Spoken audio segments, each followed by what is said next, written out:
Pemirsa, aparat kepolisian Polda Lampung membongkar septic tank di belakang rumah Zainuddin, warga desa Margajaya, Kecamatan Negara Batin, Waikanan, Lampung. Zainuddin dan 3 anggota keluarganya dibunuh dan dimasukkan ke dalam septic tank pada Oktober tahun lalu.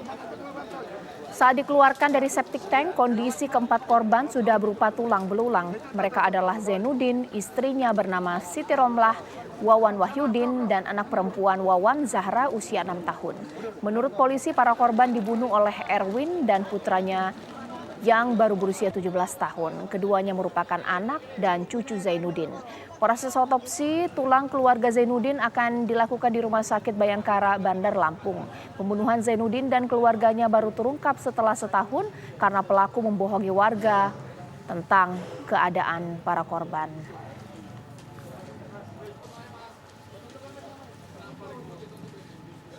Baik, untuk mengetahui motif pembunuhan ini langsung saja saya akan tanyakan dengan AKBP Teddy Rahesna yang merupakan Kapolres Waikanan. Selamat malam Pak Teddy. Malam Mbak Caca. Pak Teddy, sebenarnya apa yang membuat kedua pelaku ini tega melakukan pembunuhan ini? Apakah benar karena persoalan warisan?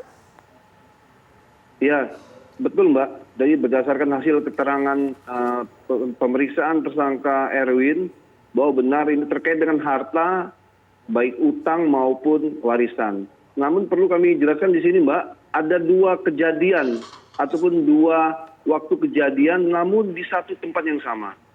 Yang pertama yaitu kejadian pada pada bulan sekitar Oktober tahun 2021 dengan korban yaitu orang tua kandung, Wawan, kemudian Ibu Tiri, Siti Romlah, saudara kandung, kakak kandungnya Wawan, dan keponakan atas nama Zahra. Itu pada bulan Oktober 2021.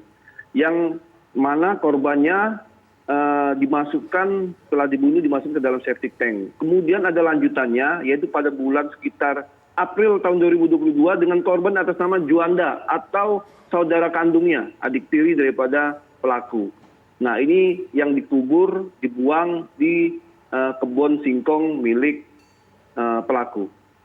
Ya, Pak Teddy, sebenarnya bagaimana sampai hal ini bisa ditutupi selama setahun, Pak? Apa yang dikatakan oleh pelaku kepada tetangga dan juga aparat mungkin? Ya, jadi selama ini memang pelaku sering ditanya oleh kepala kampung, tetangga, di mana Bapak, di mana orang rumah, lalu pelaku ini menjawab dengan alasan ke gunung. Nah, sampai beberapa kali ditanya yang biasanya korban atas nama Pak Zainuddin ini rajin ke masjid juga ditanya kenapa kok jarang ke masjid.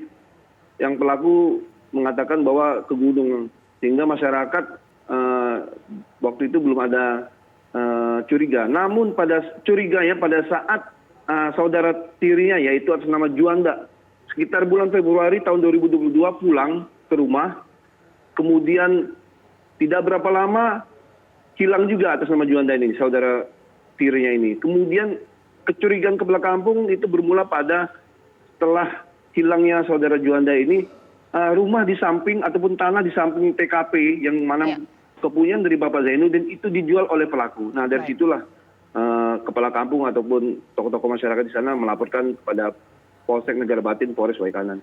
Pak Kapolres, ancaman hukuman untuk pelaku berapa tahun, Pak?